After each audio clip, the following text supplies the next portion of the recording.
Hey guys, this is Tony Lopes of Dirty Boots Capital, and you are listening to the RE Social Podcast. You're listening to the RE Social Podcast with your hosts, Andrew and Vince from OnV Invest. For more information, go to onvinvest.com.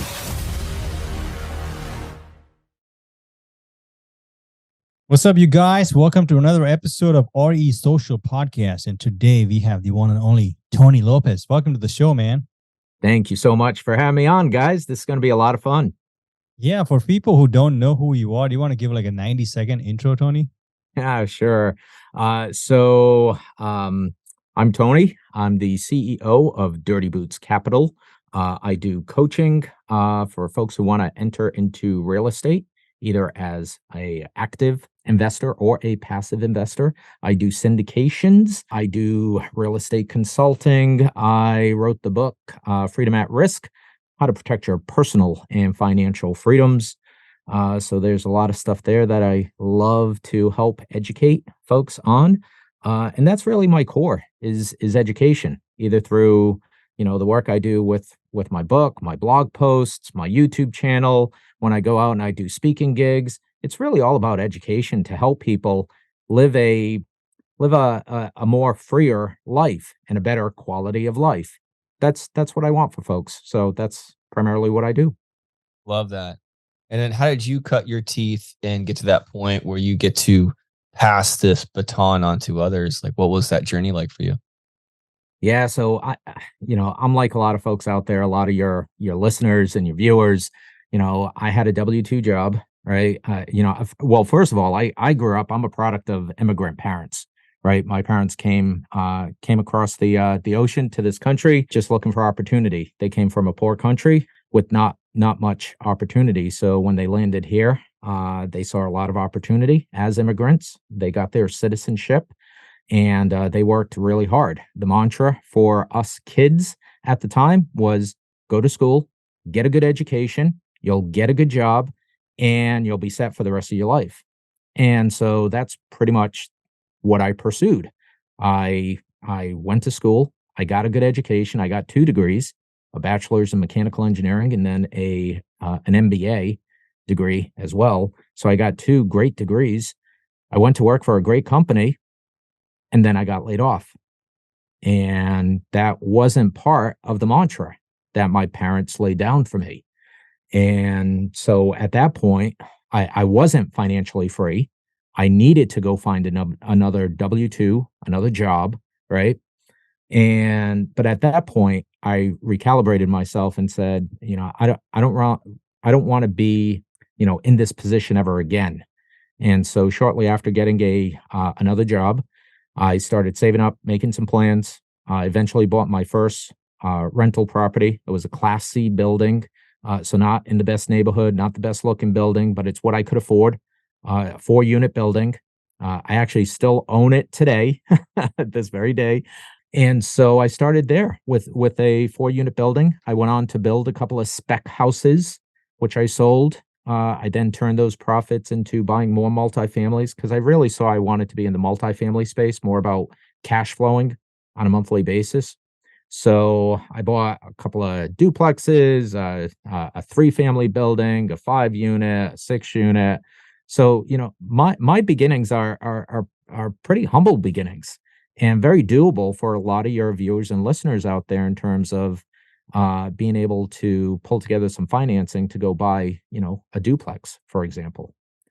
So that's really where I started. And you don't, necessarily need to start in real estate with, $10 million. Am I doing, $1 million deals today? Sure. Before we hit the record button, I was just sharing with you, I was down south taking a look at a $54 million property, over 300 doors in that apartment complex. I was just on a call with a couple of investment bankers talking about raising, another $25 million for the next deal and how we go about doing that. But that's today. It doesn't start there, right? So for your listeners and your viewers, it starts small, right? Start with a duplex or start with investing with a syndicator that knows what they're doing to be able to help you get your footing to be able to create some financial freedom for yourself. I love that you took that one moment of like, because I'm sure that was the whole thing is certainty. And that's what we as human beings look for is certainty, and you realized, oh, this is out of my control. And then you just sounds like you went right for it with 4 units. What was the education like before that? Did you partner with somebody? Did you get a mentor? Did you read anything? Or you just like shot from the hip and ask questions later? Yeah, I get that question a lot, and, I didn't have a lot of education going into buying my first multifamily. I might have read, a couple of books. This was almost 20 years ago, so, I think I killed those brain cells already. So I think I read a couple of books about real estate. People always ask me like, "What was your cash on cash return, and what was your CapEx, and what was the?" It's like, guys, I wasn't that smart. I didn't know how to do that stuff. For me, I bought the building and I said, "I want to cash flow $200 a door." So if on this 4-unit building, if I can make $800 a month, I'll be happy. That was my one and only metric. That's it. I didn't complicate it with a lot of other fancy real estate terminology. I kept it real simple. $200 a door. That's really all I was looking for. And did you achieve that?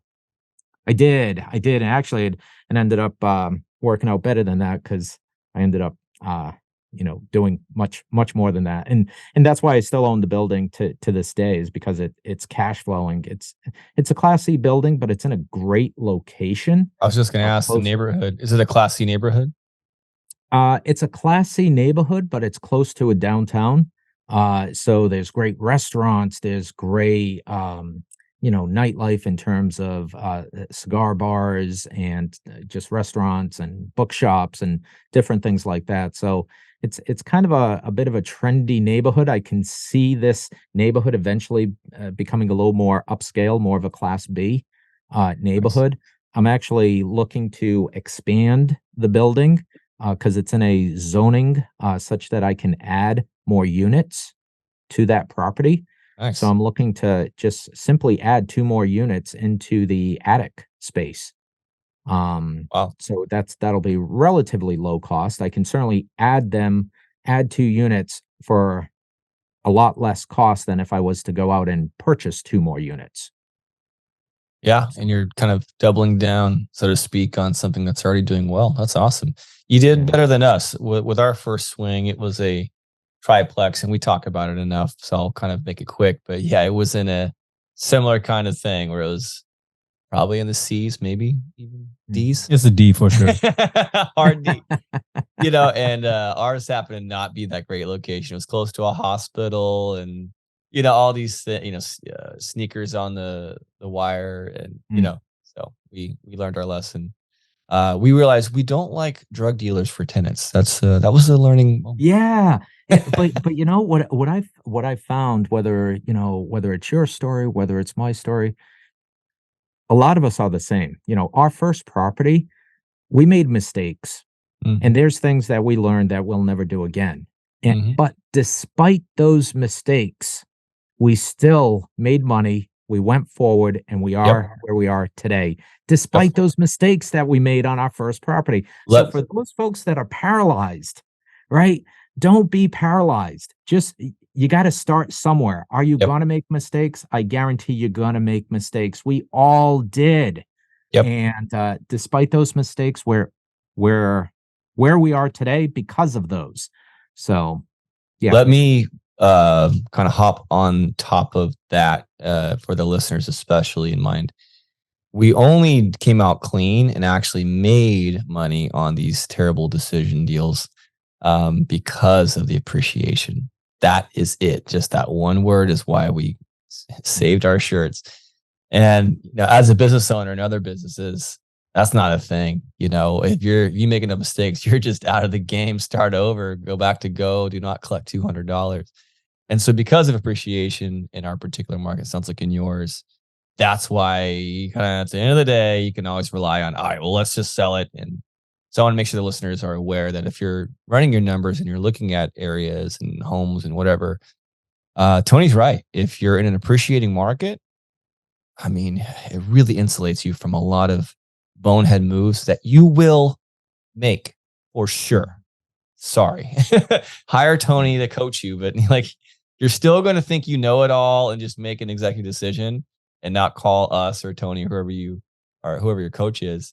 And you're going to probably muck that up. And that's happened to us a couple times with clients of ours. I'm like, dude, I'm right here. The phone's, why'd you call me after, dude? Anyways. I would say, to add on to that, I would say as long as you have the means to service the debt and pay the repairs and have money for the capex, right? Because you still have to hold on to the property. Because a lot of the people who kind of relied on appreciation and didn't have the means to pay the mortgages lost their shirts, right, in 2008. So if you should always try to make an attempt to go for appreciation, but as long as you can hold on to, like we live in Orange County, California, and, like we live in Costa Mesa, Newport Beach area. People buy here, like doctors will come and buy a property here and lose $5,000 a month for 10 years. Yeah. At the end of 10 years, they'll make $6 million. Right. So it's like all the cash flow we talk about, I made $223 a month and I'm such smart. And then the doctors are going, I made $10 million. Like I lost 5,000 a month, but they had the means to do that. So if you don't have the means, do not do that. You will lose it. Yeah, I'm strictly in the camp of I only buy property that cash flows on day one. I'm pretty risk adverse. I don't like to bank on that appreciation if we get it, which we have been getting for 20 years now. It's great. We love it because it's a bonus. But yeah, we're just super conservative and especially like, you guys know, you guys do syndications. I do syndications. When you're working with other people's money, it's just, that's their hard earned money. And for one, I don't want to put that at risk. So we try to buy cash flowing assets on that cash flow day one. Can you, for me and for the listeners, elaborate on what that means? So cash flowing on day one is basically, the rents, the income that the property makes each and every month pays all the expenses. Plus you have some extra left over in the bank account at the end of the day. Love it. So you're obviously buying assets, properties with tenants already in place and already cash flowing day one. Got it. And how are you on your own end vetting these tenants, which can, as you know, make or break any deal? So we do it a couple different ways. We have awesome property management in place. Is that in-house or did you hire that outside of the? So most of it is vertically integrated. So for example, this deal we're doing down south, it's going to be all vertically integrated. And we're going to do property management in-house. So we'll have a very standard process that we follow. Likewise, when I vet tenants for my own properties that I actively manage outside of syndication, right? I have a process that I've used for years and it works well. And in 20 years, I've only had 2 evictions. So I like to think it's working pretty darn well for me.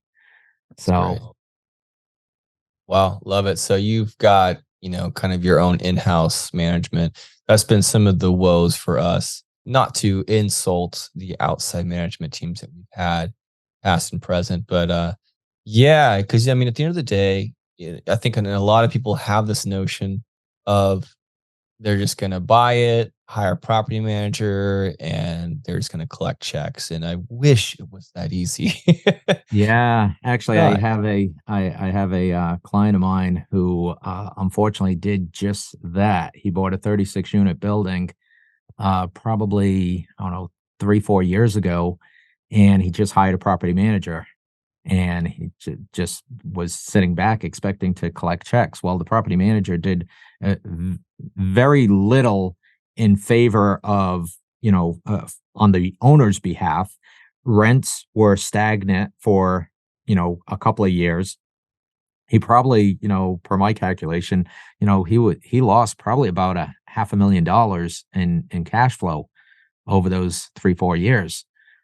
So basically we came in, we he was paying a 2% yield to his investors. And so we came in and we turned that around to closer to a 7% yield just by making some changes with rents alone.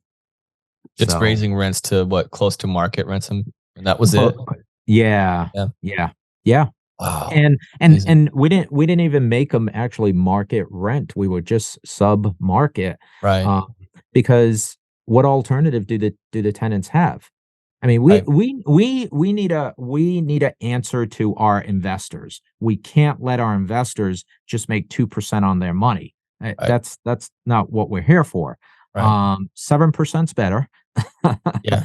More is always better for Sure. investors. But yeah, that's our primary goal. I mean, we don't want to hurt the renters, right? We're out there to help create a community and do good and not, and do no harm in the process. Mhm. But to have a property run run well, we had to make that change. So we did it. They're still under market, so if they want to leave and go pay more someplace else, they're welcome to. But most of them, I don't think any of them left. I think they all stayed. Then in a So way, you were doing them a favor. On both parties, you created a win-win. It's like, you took over. It sounds like you were a more active manager who cared and actually had your eye on the asset, and therefore was probably managing their expectations better. But at the same time, taking care of the investors and making yeah, sure that that's great. Yeah, it's yeah, amazing how simple it can be. and a lot of folks, to your point, Andrew, some folks will buy a building and they'll just put property management in place, but there's still that role above a property manager called an asset manager. And that's you. That's the Yep. owner. Yep. You are the asset manager. You are ultimately responsible. You need to be managing your property manager. You need to be understanding the market conditions, what's going on in the macro environment.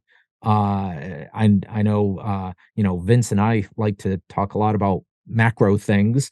So you as an asset manager, you need to be aware of what's happening in the space so that you could then go to your property manager and say, hey, the rental market is soft. What can we do for concessions to be able to get these units rented sooner, right? Yep. Rather than just letting the property manager just let them sit there Yep. and you're losing money each and every month.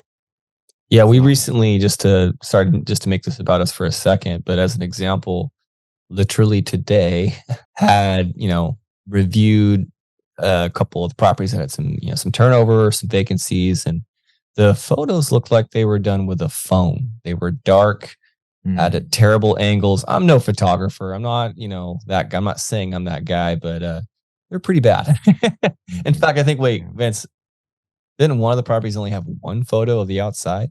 It had a picture of a fence and it said 2 bedroom, 1 bath, $2,000. Fuck you, Mhm, figure it out. That was literally the yeah. post. And it's been And on the market for 3 weeks. yeah, Yeah. and so, and I happened to, we had happened to flip one of our, or not flip, but turn over one of our properties, one of our units. It was a particular duplex nearby.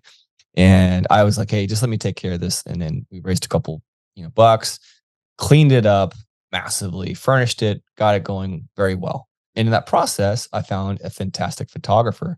Here's a great little bit of advice. Again, I'm just trying to give value to the listeners here, but Yeah. I'm sure you already know all this stuff. But I'm part of a Keller Williams. I'm a realtor there.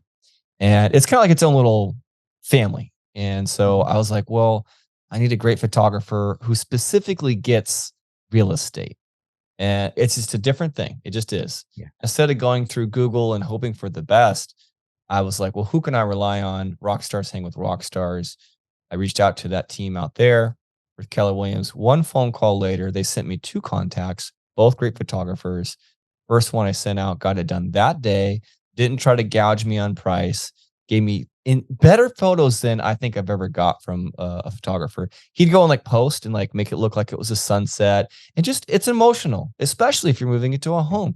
Yeah. And my God, the difference. And then sure enough, on this particular property we were talking about, it went from, hey guys, I don't know what's happening, to, wow, we have 40 applicants literally in a couple of days. So Yeah, that's an amazing example. So I want to share again just more value to yeah, your audience. There's a great book out there, and it relates to your story that you just shared, Andrew. The title of the book is "Who, Not How," oh, right? I love that book. By Dan Sullivan, right? Yes. Who, Not How. And it's such it's first of all, it's an easy read. Yep. I'm not a big reader. I read it in like 2 days. Same. Super easy Yeah. storytelling type of book. And I highlighted it. I made notes in the margins. 2 days to read it. Super easy, Yeah. but very powerful message of stop trying to do everything and figure out how to do everything yourself. Instead, go find the who that's already the expert, like that photographer. They're already Yep. the expert. They know how to Yep. Photoshop. They know how to take the real estate pictures. They've been doing it for years, most Yep. likely, right? Don't try Yep. to learn that. You're never it's not where your value is, Correct. right? It would have So taken like me a whole day to drive out, take photos, edit them to the best of my ability, which is not much, by the way. Drive back. I would have saved a couple $100, but it yeah. wouldn't. It would have been such a waste of my day. So you're, Yeah. And we have to pick and choose, right? yeah, I know the audience out there, some are probably seasoned investors, maybe some are new investors, and the new investors are saying, "Gee, Tony, that might be great for you guys, but, I'm just trying to maximize my cash flow, and so I got to do all these things myself." And I sure. respect Yeah. that. I Bootstrap. do respect that. Just be careful doing those low-level tasks too long. At Yes. some point, you have to outsource that to somebody else, because if you're in real estate and you wanna do rock star stuff, you just gotta elevate yourself and, just be doing those value add tasks, not really Yeah. taking, Uh, I think photos. this is part of the reason why, and this is not spoken about very often. So I think this is a very big reason why people really don't start hitting their stride in success financially speaking until their 40s, sometimes even 50s. And I think a lot of it's because of that simple self-awareness aspect Mhm. of really knowing like, all right, well, when I'm man, in my early 20s, I thought I was good at everything. Turns out like two or three, and three's pushing it.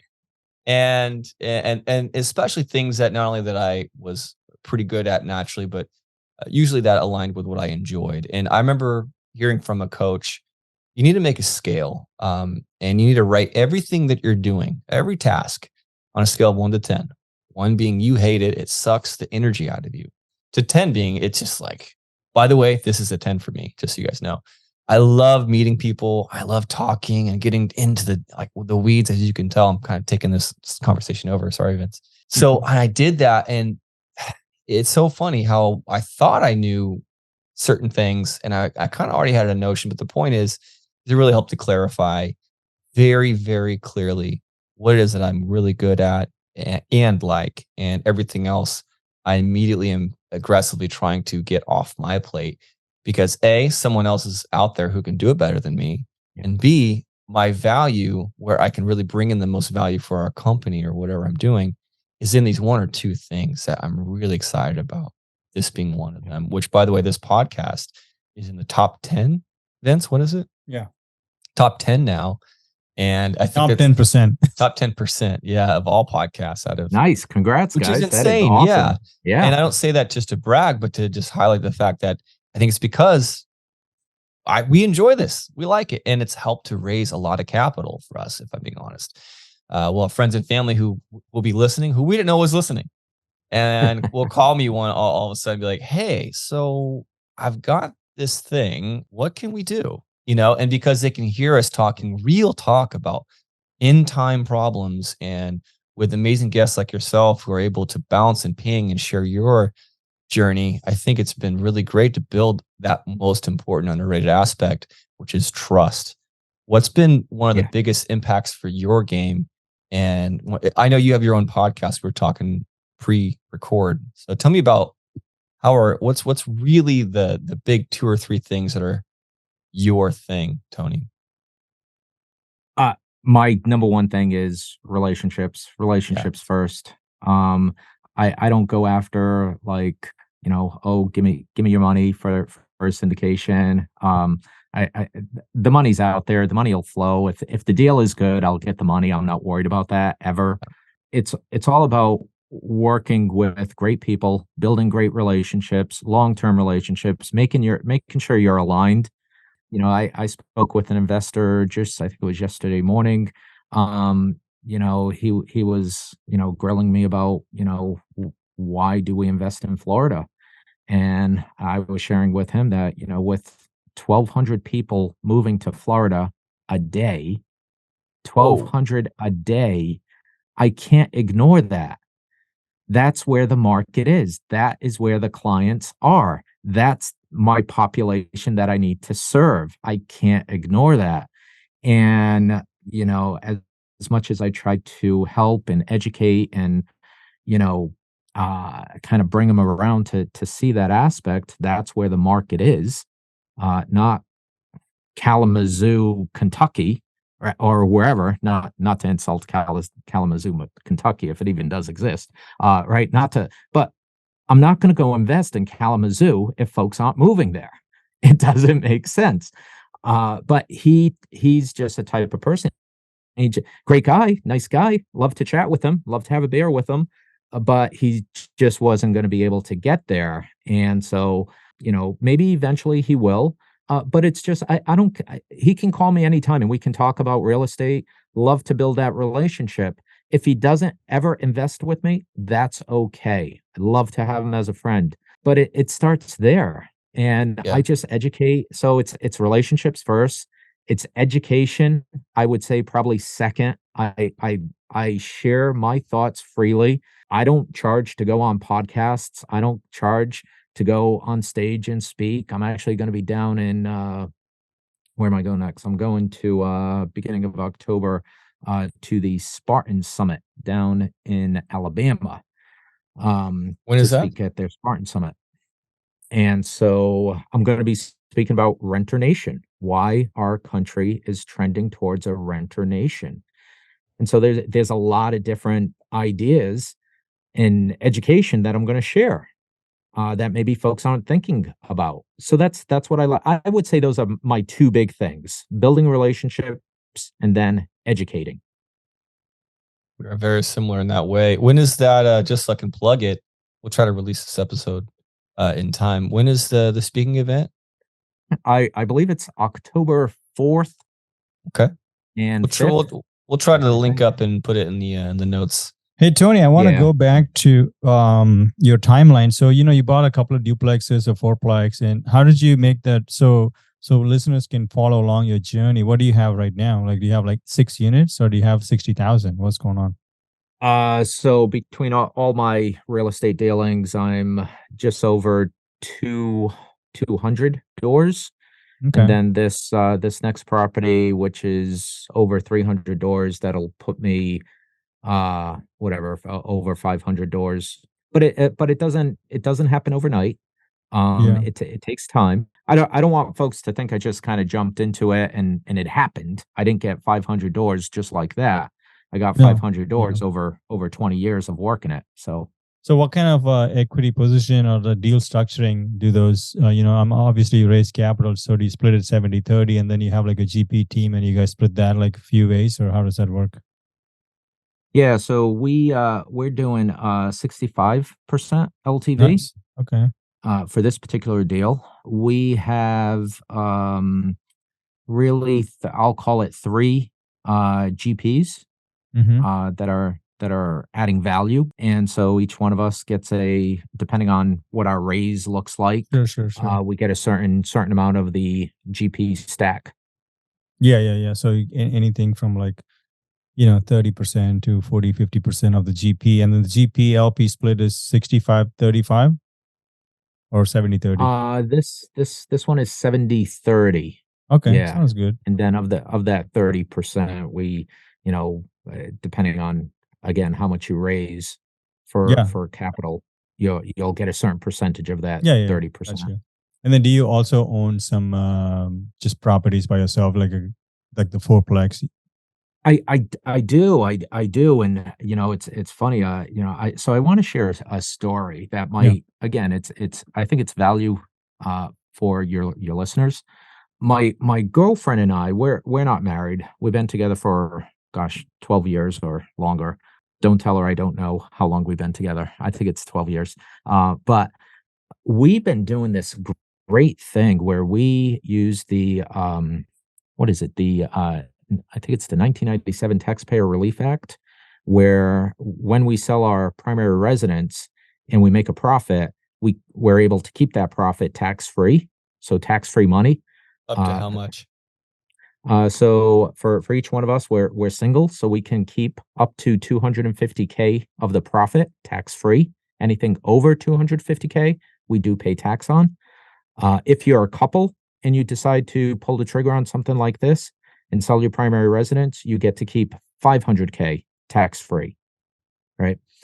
So we've been doing this thing where, she had a condo, she sold her condo, she made money, tax free money, she moved in with me. And then she was looking for her next deal. She found her next deal, she bought it, she moved into it, started fixing it up. I sold my property, tax free money. I moved in with her until I was able to find my next property. I found my next property, bought it, fixed it up. She sold her property after living there for 2 years. These are all 2-year deals. And then she sold it, made money, moved in with me. So she was, so to speak, I tongue in cheek, I say homeless because she just sold her home and now she's, living with me. So what we did was last year we bought 2 homes in Florida, right across the street from each other, right? So she has one and I have one. And so what our plan is, and this isn't like, to be like, none of the I share this stuff freely and none of it's braggadocious. And some folks will be like, oh gee, he's 2 homes in Florida. It's not about that. I'm trying to educate people how to create wealth for themselves, right? So we bought 2 homes right across the street from each other. I rent mine. She lives in hers. She's a Florida resident. She's racking up her 2 years of residency in that home. After 2 years of living in that home, what do you think she's going to do? She's Sell going to it. sell it Yeah. and she's going to make a profit, tax-free money. Now, if somebody else can tell me how to make tax-free money, I'm all ears. But this is the only way I know how to do it. So when she sells, we're going to move our renters out of my place right across the street, same style home. And all we're going to do is move our furniture from her house to my house. And we're going to live in my house across the street for guess how many years? 2 years. 2 years. You got it. And we're going to sell it. And so we use this, obviously the market conditions need to be right, but this is a way to create some financial freedom for yourself. And yes, there are things like we're fortunate. We don't have any kids, so we don't have to worry about school systems and uprooting kids every 2 years, all that sort of jazz. So yeah, there is that, but it's one idea on how to be able to create more financial freedom for yourself, more wealth for yourself, and then you can take that nest egg that you just made tax free and start investing in real estate, either buying a duplex. Because I always get it so many times, Tony, how do I come up with the down payment for my duplex or my first property or to invest in a syndication? They tell me I need 75,000 or 100,000 to invest in a syndication. Well, I just gave you an idea. So yeah, I hope somewhere along the way that gets the juices flowing for some folks in the audience, and maybe somebody pulls the trigger on that. Yeah, so for listeners who don't know what Tony's talking about, is this is actually it's a tax code. There's a provision for people to buy homes. So what it is in the last 5 years, if you lived in a home for 2 years, you can sell that property and make $250,000 capital gains and pay no income tax if you're single, and if you're married, it's $500,000, right? So if you consider like capital gains 20%, and that's the 3 to 4%, or like California, so let's say 25%. So you're saving $25,000 on every $100,000, right? So it's like probably 60 grand of profit like just you don't have to pay, and then you can go reinvest it again, and you can kind of do it every 2 years if you played it right. You might want to do some fixer uppers and stuff like that, and pick the markets where you can grow that much. So yeah, that's very interesting, man.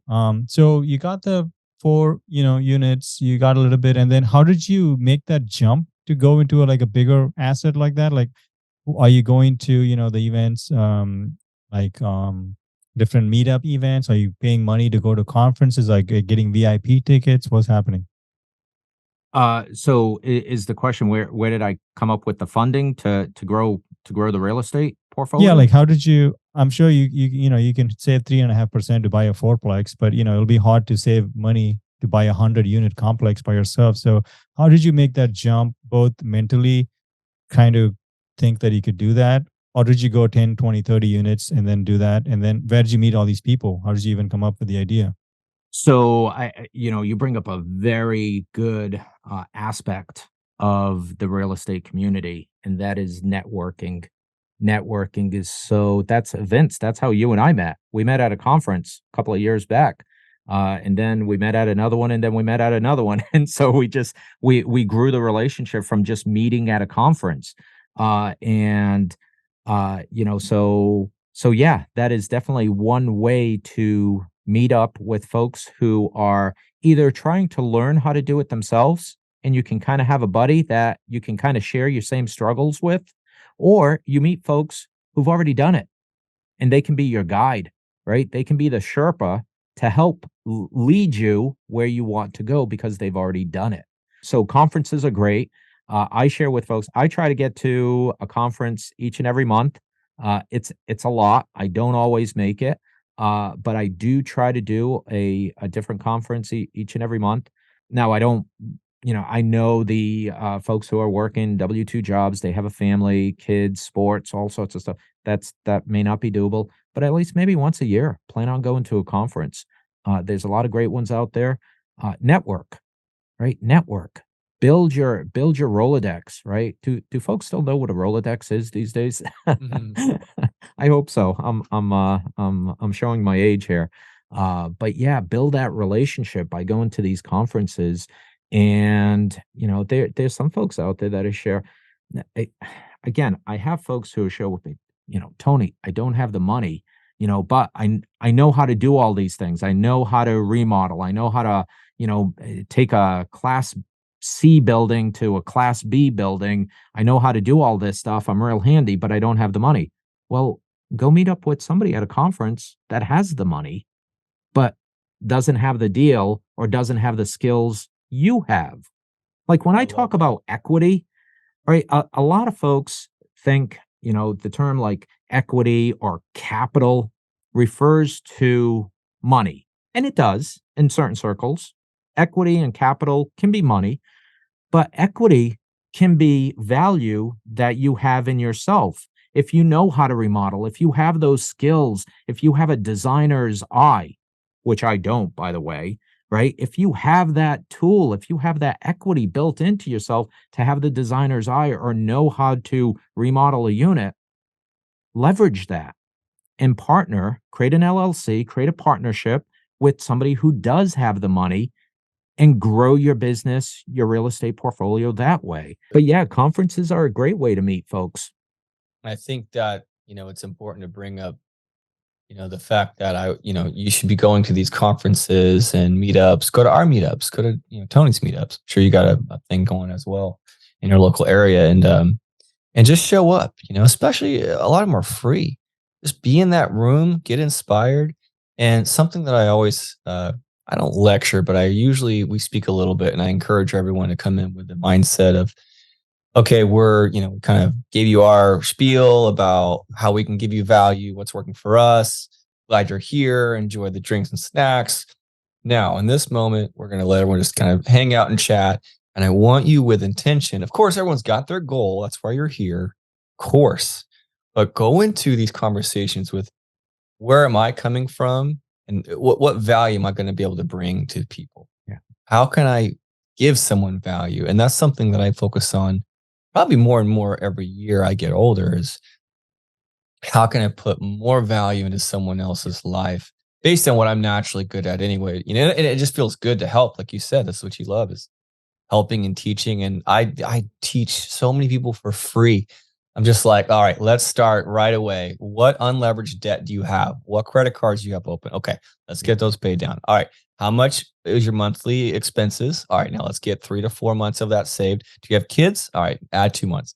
And it's just a whole thing of just like me just trying to like, I'm not special. Like I'm just a musician with long hair and I like to, play shows, but I discovered Mm. this real estate, this asset class.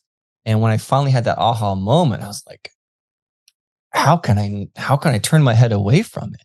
And we've been talking about a lot of the principles as to why, from appreciation to its business, and it's a lot of it's people based, of Yeah. course, so or any Yeah, businesses. it is, and I love your approach. If you go in knowing with that intention of, I wanna share value with folks, Yeah. and I wanna help folks, right? It's kinda like you guys know Alex Hormozy. Yeah.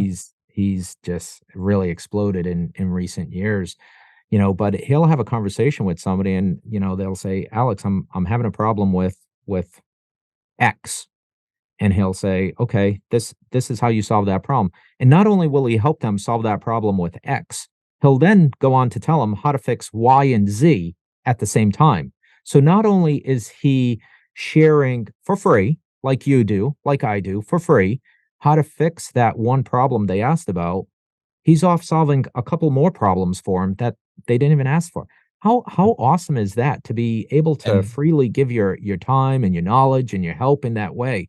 I mean, I'm if somebody wants to, so to speak, turn around and say, "Okay, great, Tony, we have a relationship. I want to start investing with you," or Andrew and Vince, we want to start investing with you.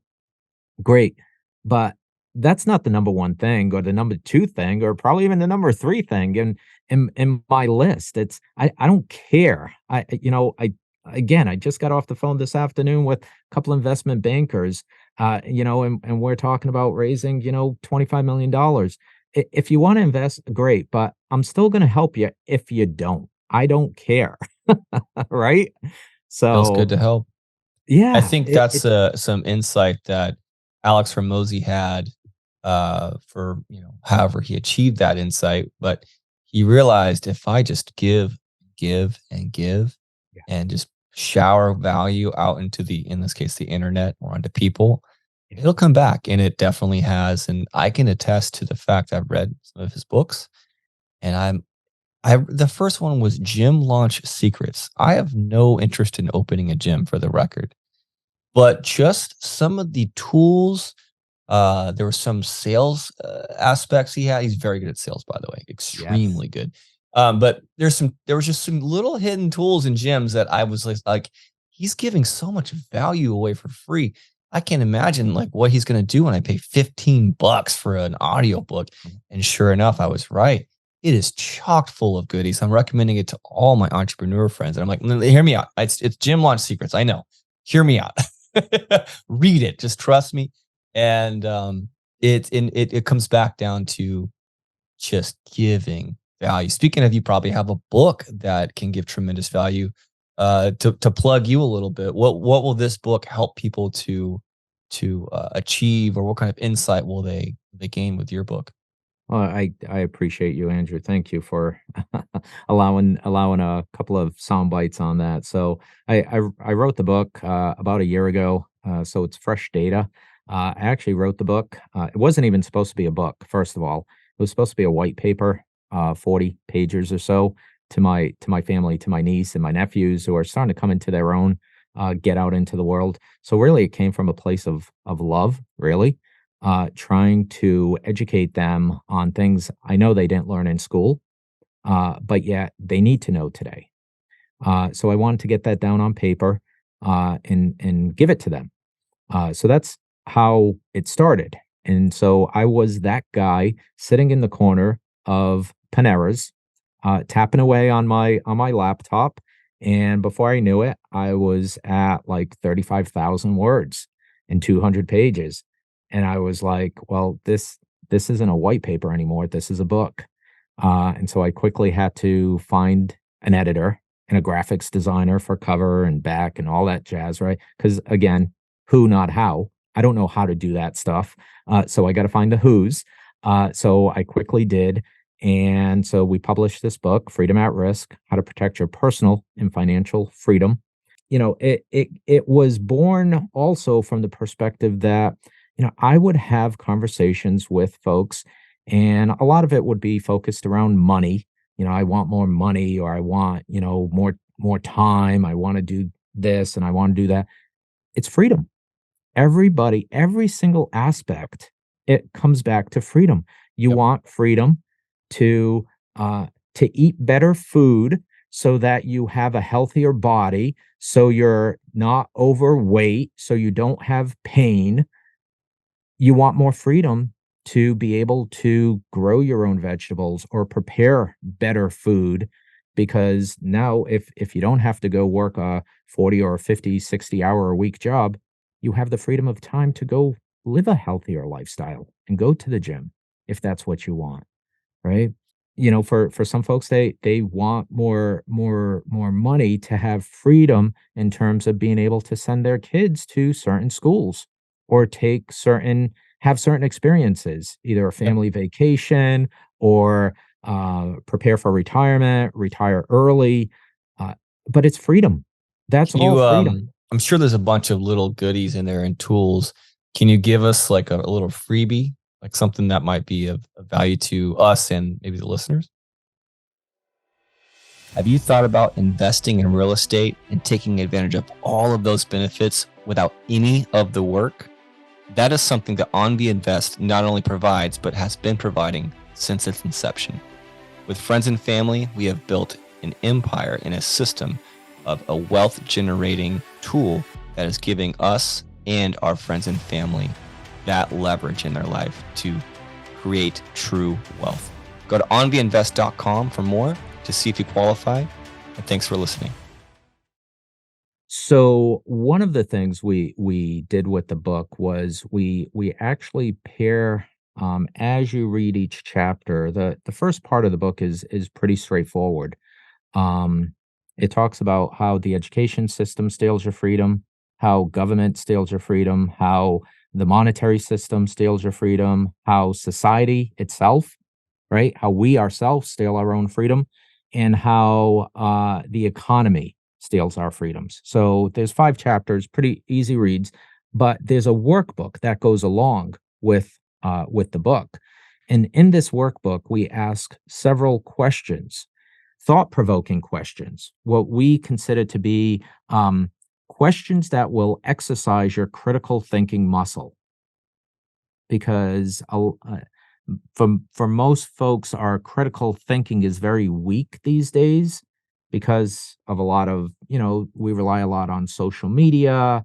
We don't really read as much as we used to as a society, like we used to in the past. So there's a lot of weak critical thinkers out there. And so I want to bolster that. So that's one of the things we do in the book, is to help people train their critical thinking muscle to be stronger so that they can make better informed decisions, and not just look at the, so to speak, the first order of magnitude, but look at the second and the third and the fourth order of magnitude. And so, along with this book, as I was writing it and looking at it, it just solidified, and I didn't have the terminology yet, this renter nation terminology.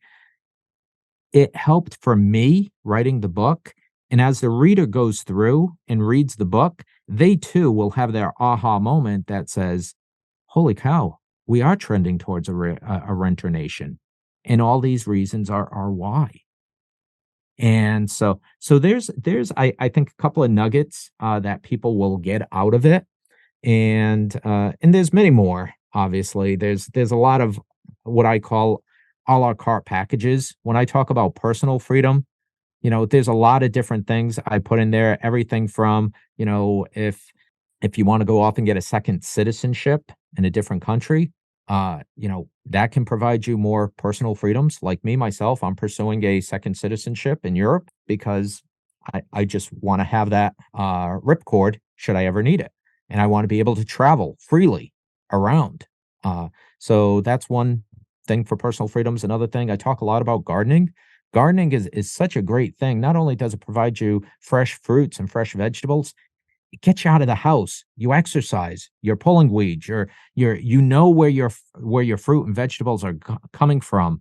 Assuming you're not using pesticides and things like that, they're very good for you. They're healthy, and so it's such a mindset thing as well. With having your own garden, that it's like I created this, and I can do this, and I'm eating healthy, and now you start to realize, well, I want to be healthy. Let me go walk a mile a day. And then it's 2 miles a day. And then it's 3. It just kind of like snowballs on itself. So that's a second personal freedom thing I share in the book. And then financial freedom, there's a whole bunch of things, everything from real estate to, stocks to asymmetric plays to cryptocurrency. There's a whole It's the bunch of whole things. spectrum. Wow. I just didn't know. That's amazing. It's funny. We were talking about the whole exercise, grow your own vegetables, garden thing. I've just started watching this series on centenarians. I think that's how they say it. In the blue zones. These people who just live to 100. Like it's very Mm. common, like 10 times the amount of normal. And a lot of them are doing exactly those simple things. Gardening every day, walking to and from the market with friends, and it's interesting. You're really on to something that I wanted to point out, so the listeners don't think, okay, well, this is about real estate. Let's move on. But that's super important. If you don't have your health, what do you have?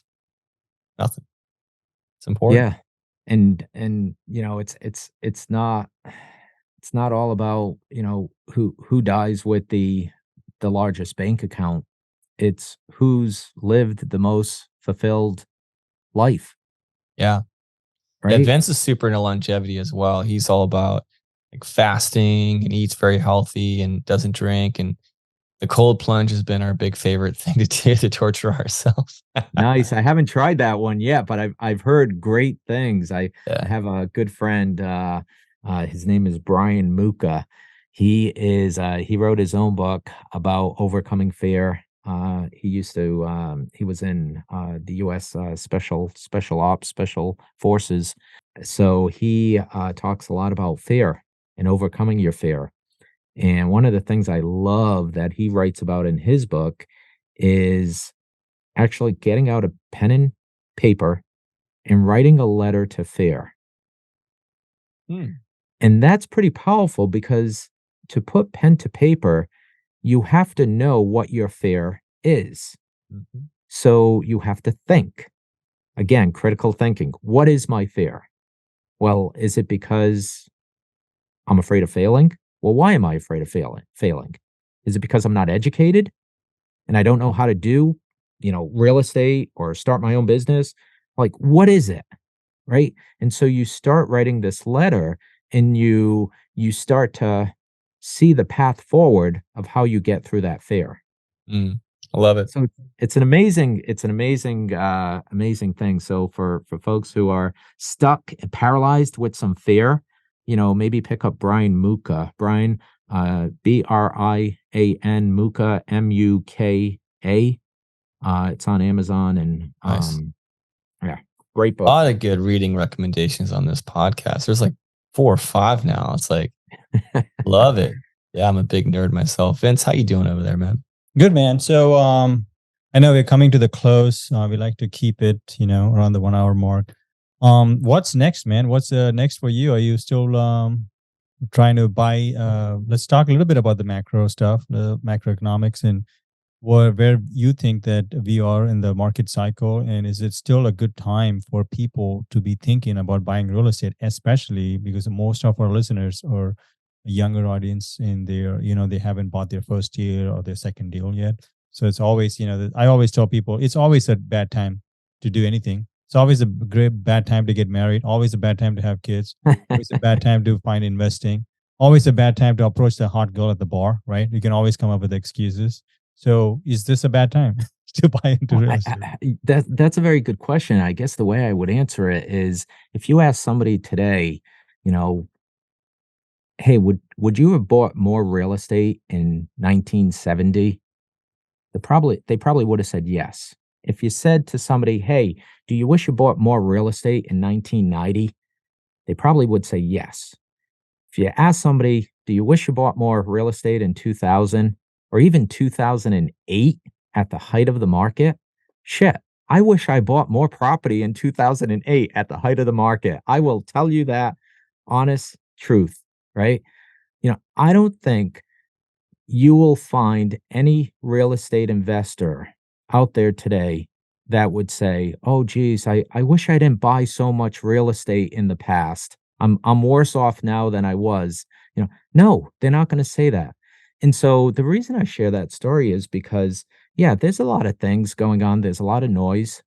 There's a lot of doom and gloom in the headlines. I'm always a buyer, and there's a right price for every single property on the market. So I'm always a buyer. I'm always out there looking. I'm active. We're always looking at deals. I encourage folks to look at deals. If you knew, like you were saying, Vince, earlier, you know, if you got to buy your property right, and if you can't bankroll it, and because you don't have, thousands of dollars, like the example you gave where, Orange County, somebody can buy a property and they can lose $5,000 a month on that property. They're okay with it because they have the bankroll to be able to afford all the other expenses. If you're not in that situation, that's okay. Look for properties that cash flow, right? I just had a deal come across a single family home that cash flows $500 a month. I believe it's a 2.99 interest only mortgage, and it cash flows $500. And so for me, I'm not looking for that today. But for somebody who wants to get into real estate, that may be a great thing. So those deals are out there. You have to search for them. It's harder now because the interest rates are higher, and it's harder. So I get it. You just got to dig deeper. But yeah, I don't stop. I wish I bought more real estate along the way. We're still buying. Um, so yeah, hopefully that's a good enough answer.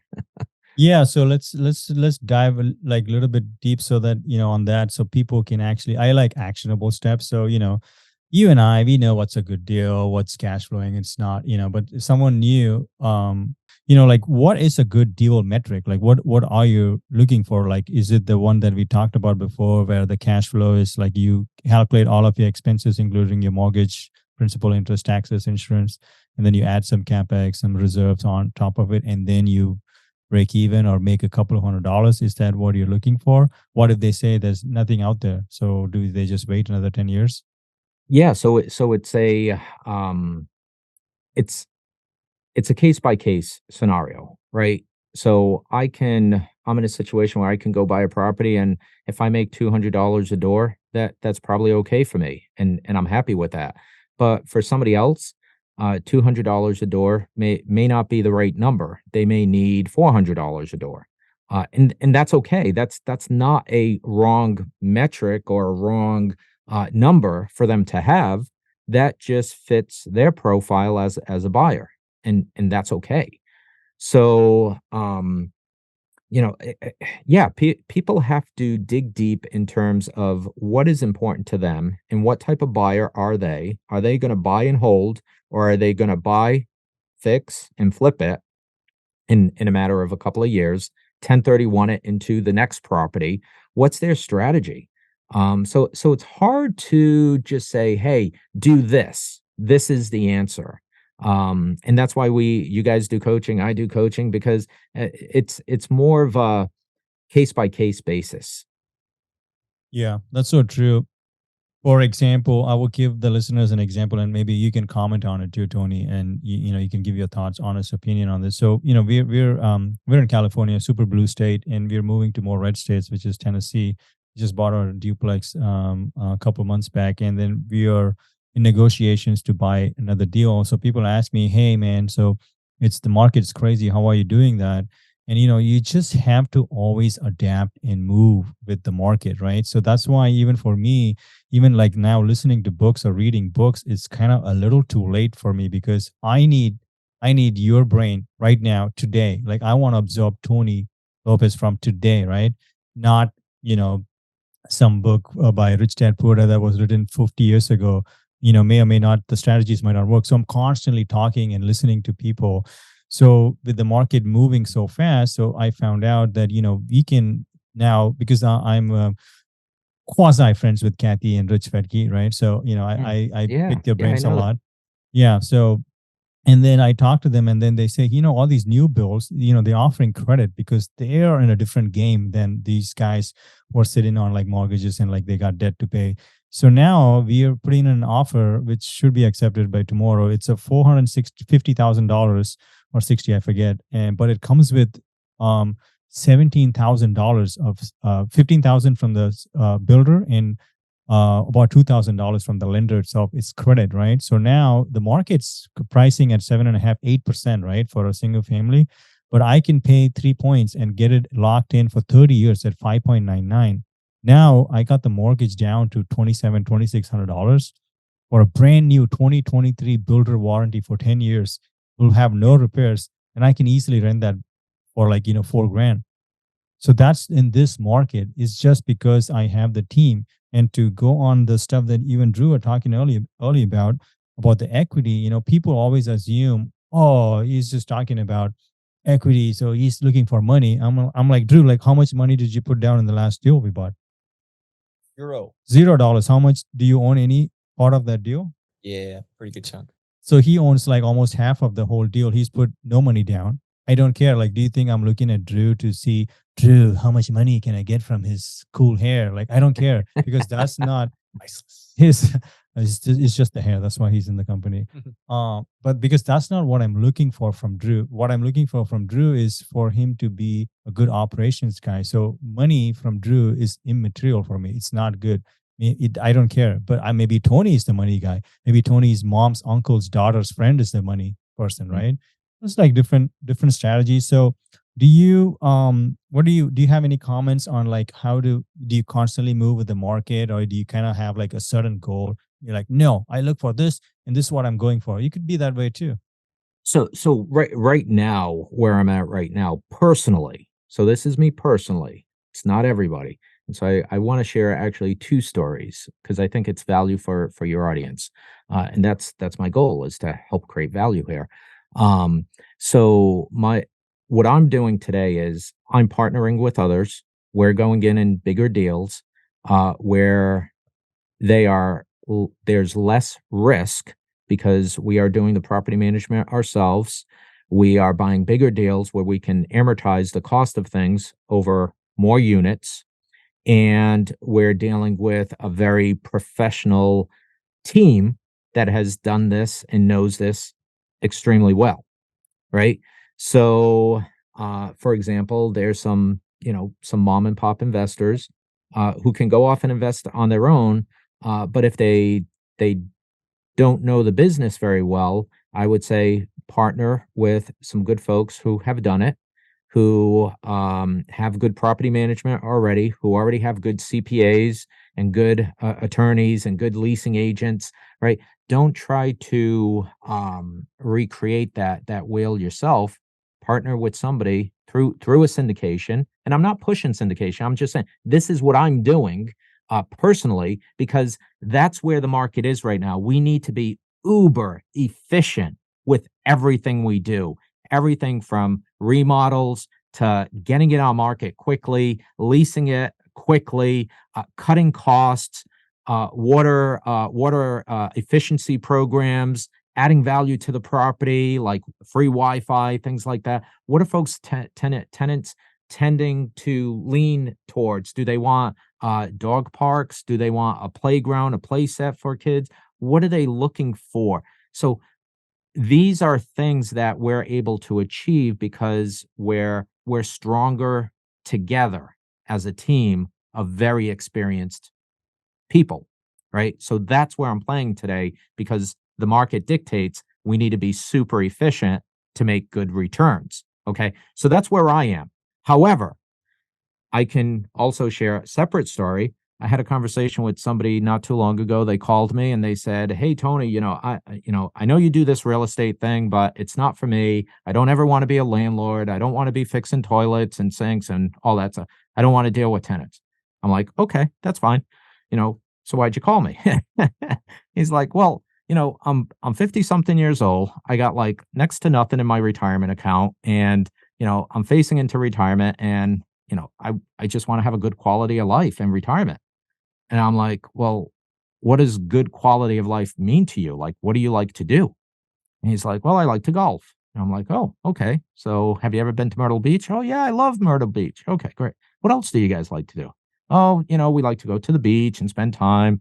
We like to go up north to spend time in Maine and do hunting and blah, all these sort of things." So I'm like, "Okay, great. That sounds like a good quality of life in retirement, doing things you love to do with your friends and with your family. All great stuff." So I said, "Well, you like to golf. There's beaches down in Myrtle Beach. Why don't you buy an Airbnb down in Myrtle Beach and rent it out for part of the year and then go, live there for a month or some period of time in your retirement so that you can enjoy, have a good quality of life in your own Airbnb that you own that's cash flowing for you and enjoy the golfing community, enjoy the beaches." "Oh, yeah, that's a good idea." "Yeah, but I don't want to manage a ton." "That's okay. There's companies out there that will manage and, take care and clean your Airbnb and lease it up for you. There's companies that'll do that." "Oh, okay, great. But my wife likes Florida. She likes to go to, Clearwater Beach and da, da, da. Could I buy one down there?" And I'm like, "Yeah, why not? You could spend a month in Myrtle Beach and you can spend another month in Clearwater and enjoy the beaches in a different atmosphere." "Well, what about Maine? We like to snowmobile, we like to hunt, and that could we buy them up there?" "Yeah, you could buy an Airbnb up there and rent it out to snowmobilers and hunters in the summer and fall. And yeah, you could. By the end of a 60-minute conversation, he was up to like 5 Airbnb properties. So his goal wasn't necessarily like, "Hey, I want to create a real estate empire of Airbnbs," or "I want to cash flow $1 million a year."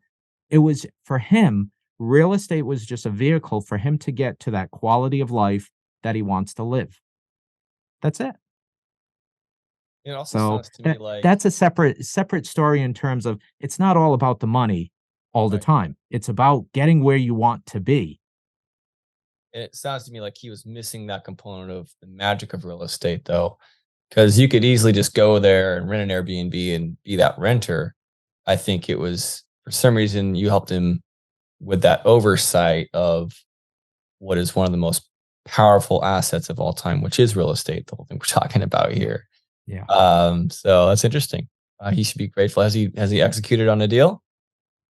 So he's in a position now. Unfortunately, so with the rates going up, he wants to refi his house so Mm, he can pull some cash out because he's not sitting on a ton of cash. mm, So he wants to do some sort of refi, home equity, something like that to be able to go start executing. So he has time. So the good news okay. is he still has time, right? He's like early 50s. So even if he doesn't do this until he's like, 55, in 3 years, 4 years, or something like that, the market is going to change, right? Rates will come down at some point.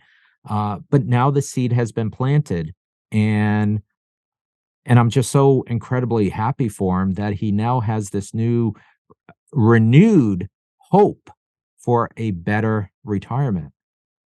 So it was a fun conversation. That's awesome, man. Yeah, we don't want to take too much of your time more. So, is there any last thoughts you would like to add to our audience or? Yeah, my big thing is take action. You've heard a lot of great things in this video. Go buy an audiobook. Whichever one most resonated with you. I don't care which one it is. It doesn't have to be mine. I'm not pushing mine here for any reason. Go pick up Dan Sullivan's Who Not How or Brian Muka's book about fear, overcoming your fears. All right. There's Rich Dad, Poor Dad. Go read that book if you haven't read it yet.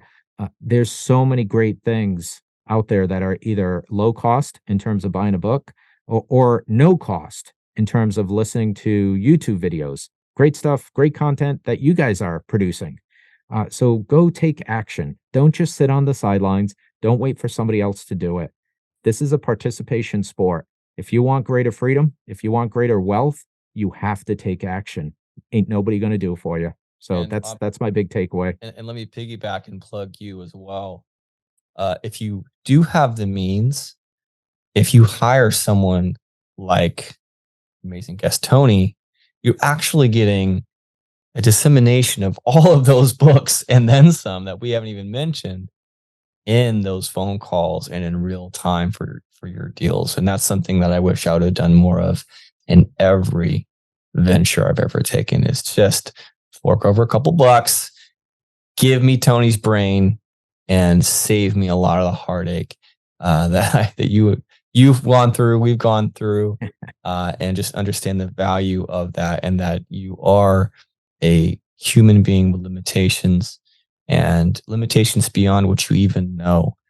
You don't know what you don't know. And man, the more I read, the more experience I have, the more I realized, holy crap, I know less than I ever thought for a year in this Isn't weird it true? paradoxical way. It's so true. Just when you think you figured it out, Yeah, you learn. It's always something. Yeah. So, and I don't plug that just to, scratch your back or whatever. Or I'm also plugging our coaching as well, by the way. And I'm not doing that. I'm not trying to sell that to sell you. We're all doing just fine. It's because selfishly, we all love to help. It's like my favorite thing in the world to teach somebody, like truly. But also because there's just so much value in it that it's hard to even market and advertise it, because it's hard to like take what's in your brain and, hey, here's some of the things that you're going to get. Here's why. It's such a hard bridge to gap, I've noticed in our particular coaching side of our business, that I'm sure you've experienced that as well. But the point is you're listening to this, you've gotten to the end of this podcast, for sure you need to be pulling the trigger on some kind of coaching.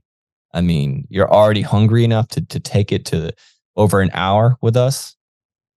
Go the extra mile. So how can the listeners reach you and find you, by the way, Tony? They can find me on my website called dirtybootscapital.com. And if they have any questions, they can always send me an email. I read all my emails. I'm at Tony Lopes, Lopes, Tony Lopes at dirtybootscapital.com. Awesome. Thanks, Tony. Thank you, Tony. Thanks for your time, buddy. Thank you, guys. I don't know about you, but I definitely like to see 5-star reviews on any service or any product before I purchase. Please take a second to leave us a 5-star review, whether you're listening to it on Apple, iTunes, or Spotify, or whatever platform. Take a second, goes a long way, helps us a lot to grow the channel, and thanks for listening.